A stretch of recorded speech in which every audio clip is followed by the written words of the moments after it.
There's a famous sentence of Joseph Campbell, I'm not referring to Follow Your Bliss, that goes something like this. You know, when you want to locate a quote and something you think you know very well, it disappears from memory.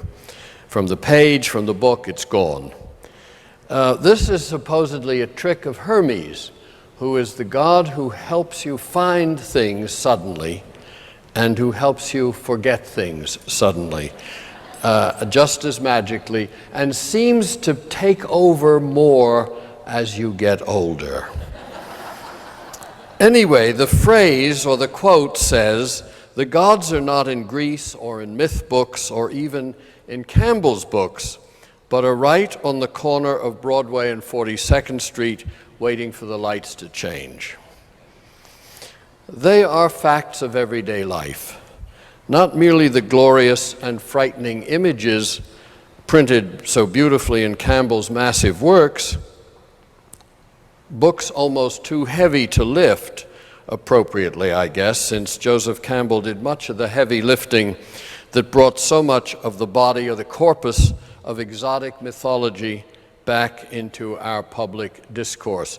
He helped resurrect the gods, the facts, into the facts of everyday life. Now, there's a very old question that has haunted people who are interested in myth, and that is, have the gods truly fled? There was a famous poem by Hölderlin about the gods have fled, and that this in a needy time, in a dürftige Zeit. Even should this indeed be a time of need, a time of impoverished soul, does it necessarily follow that therefore the gods have fled? Can they leave the world at all? That's an even more necessary question. If they are the world as the powers within its variety, how can they be separated from it? Are they not the immortality, the athnetos of the world, giving every item of this world its inherent transcendence, its sublime enchantment, imagination, and beauty? That is at once also fearful, cruel, enigmatic, and profoundly ununderstandable. Why has the modern age accepted the thesis that the gods can simply up and go? Certainly their absence, if that is the case, cannot be due to us, to our having deserted their groves and altars and failed their rituals and sacrifices and forgotten their mysteries. Up to us. They surely cannot be that dependent on what we do or not do. If that were the case, how could they claim their suprahuman authority in the cosmos if their presence or absence depends on our behavior regarding them? The gods of myth are really nothing more than what both Orthodox religion or secular relativism and rationalism insists, fictions of human fantasy. So the question turns again, who and what benefits from declaring the ancient gods dead or fled? Who wants them gone? And with their absence, all pagan feeling, all pagan style of consciousness gone as well. One thing is sure, both historically and logically, the absence of the gods allows the world to become res extensa, as Descartes called it, a mathematical space calculable in forces, adrift with the litter of soulless objects. All soul, all mind, all consciousness condensed inside the human brain, putting nature at the disposal of the human will.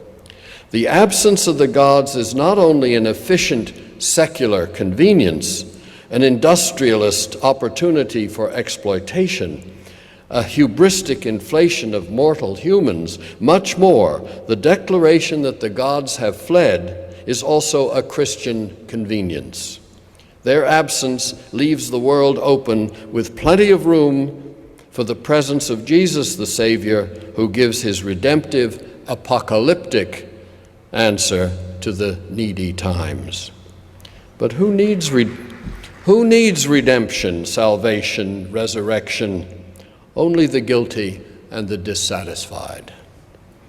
There have been many scholars of religion and history, of myth and literature, of arts and philology who have intimated the survival of the pagan gods, hidden within the Christian mythos, disguised presences despite their official and evident absence.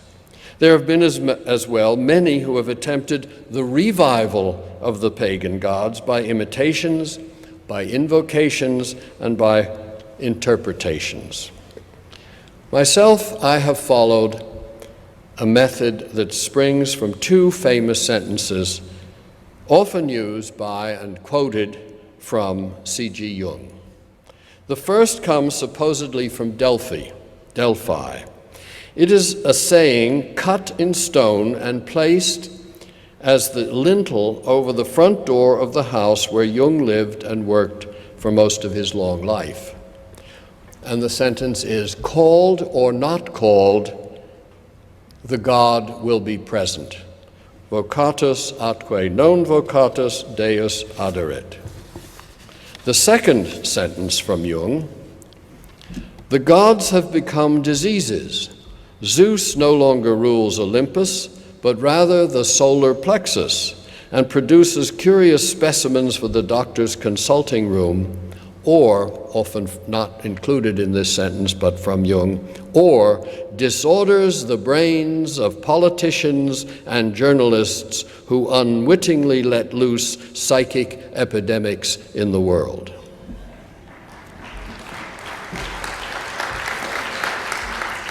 The interiorization of divinity, the move from transcendence to immanence, had already been argued by Spinoza, for which he was banned from the community.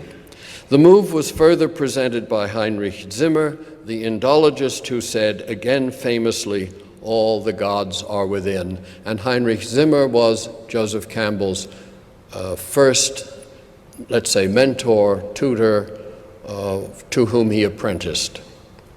These moves, Jung's, Spinoza's, Zimmer's, are each different and different to Jesus's, the kingdom of God is within you.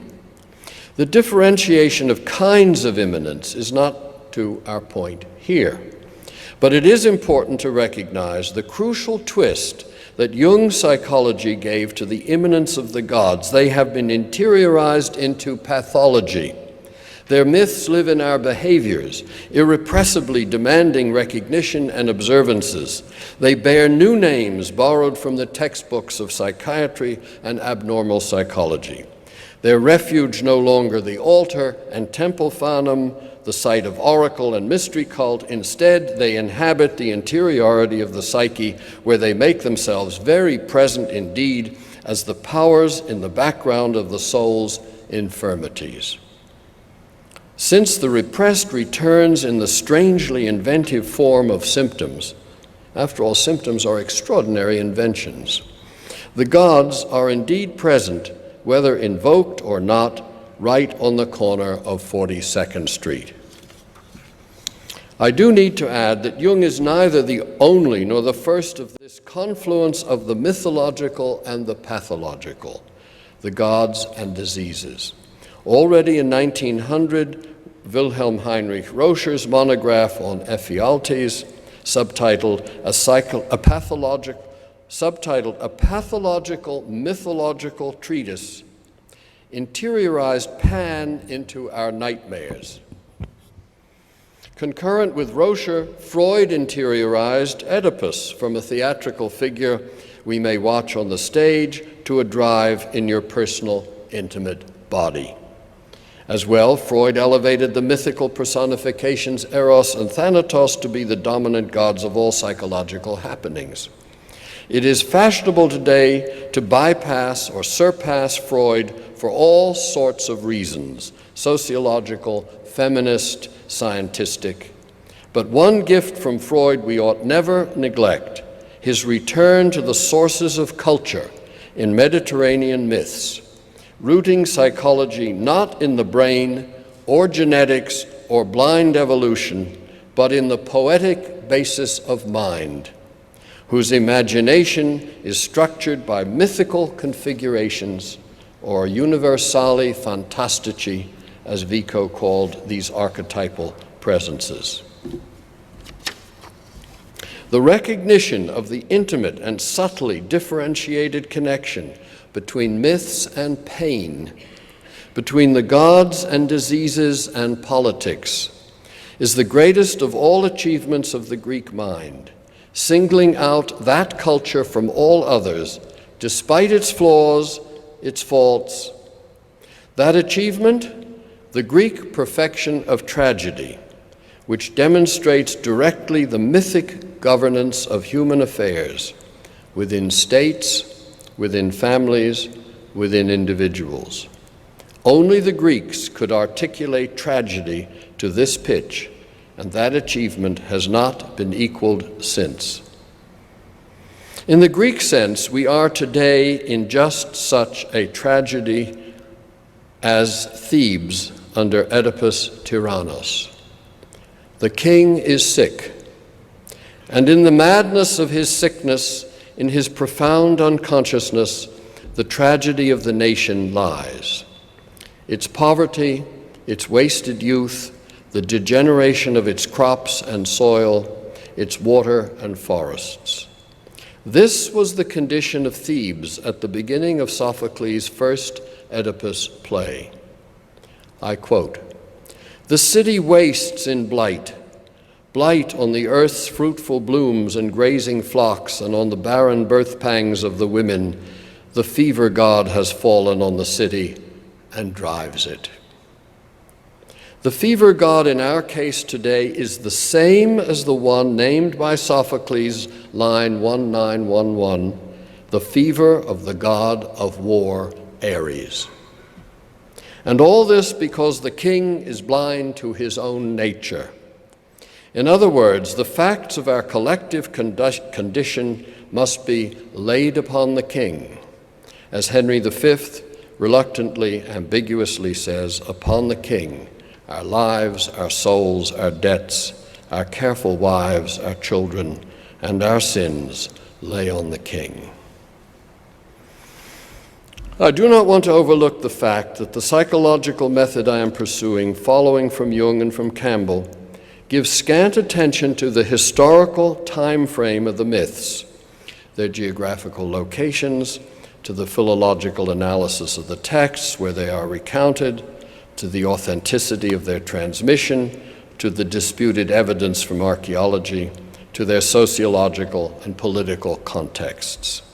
In other words, the psychological method I am advancing is shamefacedly syncretistic and may offend the patient devotion to scholarly research by those who come at the same tales with different intentions. To uncover ancient myths and behavior in the phenomena we are unthinkingly absorb as usual reality and utterly unmythical, that is the revelation an archetypal psychology seeks. We ravage the scholarship of others and pilfer whatever we can, justifying these violations in the name of bringing deeper understanding to psychological afflictions. Our method does cast a shadow, a major shadow that wears the bright smile of the new age. It's innocent optimism.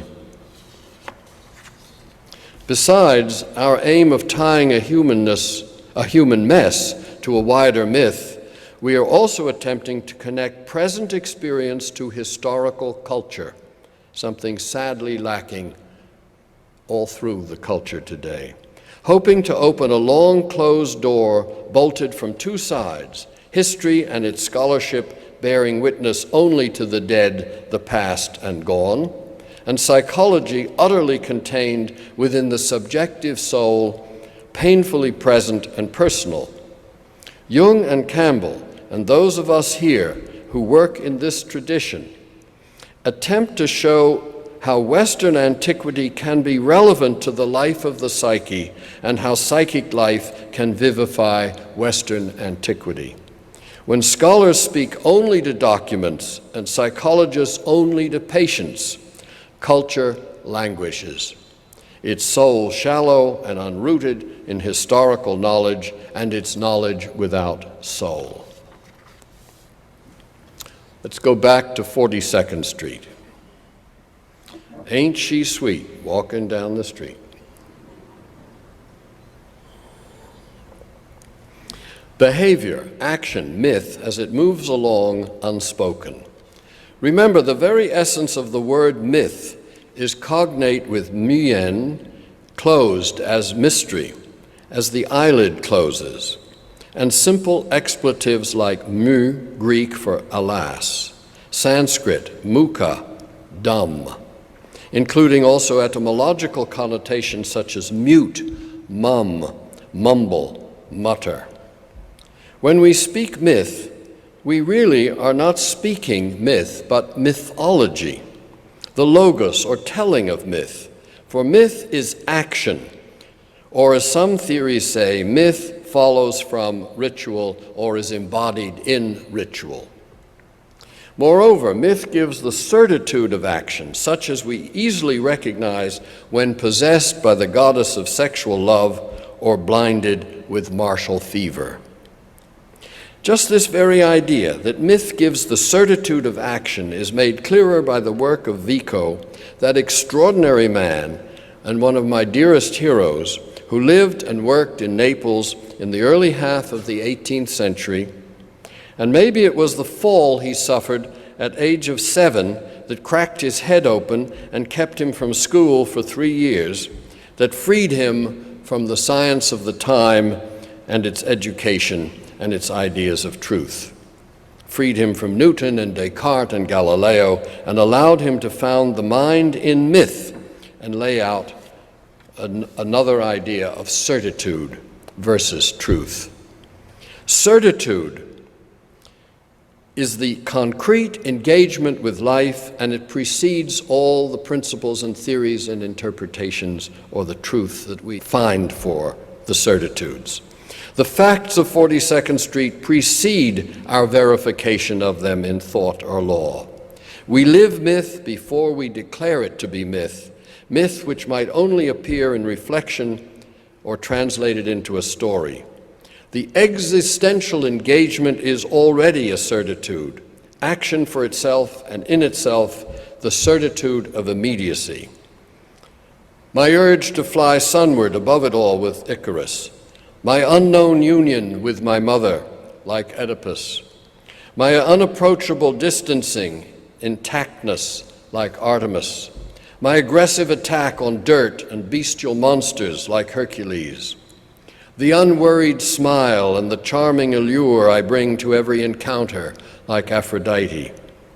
Before verum or truth and all arguments about truth, myths are the ongoing fantasies concurrent with our behaviors, myths enacted in the ceremonies of habitual performance and daily patterns of expression and perception, embodied in human behavior. We need to look again at Oedipus. Myth is this certainty or certitude that goes on unthinkingly in each of our actions. And as Isaiah Berlin says when he's talking about Vico, it is myth that gives us the sense of reality. So reality is not the absence of myth or the contrary of myth, it is our immersion in myth is reality. So early in the play, Oedipus the king says, "Well, I know you are all sick, and in your sickness none among you as sick as I. Your pain comes to none other than myself." Oedipus Tyrannus, the king, has taken on the city and its people as himself. He calls them his children. He identifies his condition with theirs. He is the city and its people. We are dealing, however, with something beyond the symbolic significance of kingship, and rather with the interpenetration of sickness among the polis, the city, the people, and the individual. All are sick together, individuals, community, and government. Private and public cannot be separated. The gods do not affect individuals and families alone or only human beings. They affect the land, the crops, and the herds, and the institutions of state. A city, too, can be pathologized by mythical factors, exactly what Jung said in Wotan in 1936, looking at Germany. The gods live in the polis. The king, whether in Thebes or in Texas, how does a city act when it is sick? What moves do its rulers make? What notions of remedy arise from a sick city? And the play Oedipus gives us answers. First, the sick city calls upon the leader to find remedy, equating the king with the city. Oedipus Tyrannos. The government is responsible. The people are children. Second, the leader calls on Apollo to reveal the cause and the cure. Oedipus says, I sent away unto Apollo's halls to find what I might do or say to save the state. The government turns to Apollonic consciousness, Apollonic means of diagnosis and correction, whether Thebes or Texas. And the government speaks in God's name. Quote from the play, God proclaimed now to me, for me and God and for our land. Third, the city purges. Oedipus says, quote, I will disperse this filth. Oedipus speaks of purification, expulsion, punishment. He curses those who would not obey him. Quote, I forbid that man, whoever he may be, my land, and I forbid any to welcome him, or cry him greeting, or make him a sharer in sacrifice or offering to the gods, or give him water for his hands to wash. I command all to drive him from their homes, since he is our pollution. Fourth, the sick city makes edicts. Oedipus says, I forbid, I command, I invoke this curse. In these early passages of the play, he speaks as the voice of the city. Oedipus, the king, is the state, an utterly public figure. These four solutions, and let me repeat them in brief, a single answer to a complex question. The appeal to Apollo, the language of pollution and expulsion, and apodictic declarations in God's name. These supposed solutions are actually manifestations of the city's sickness.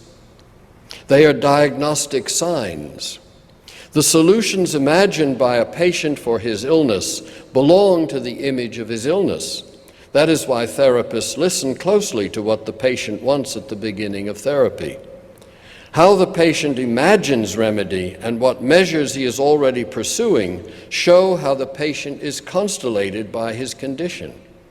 The solutions to the problem of Thebes present the problem of Thebes. The simplistic Apollonic solutions to America's disease are part of the disease itself.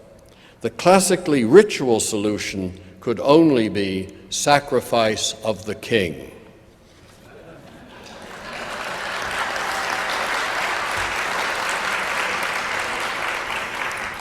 I have turned to one basic, and sacrifice of the king means more than the capacity to admit a mistake, which even that's missing.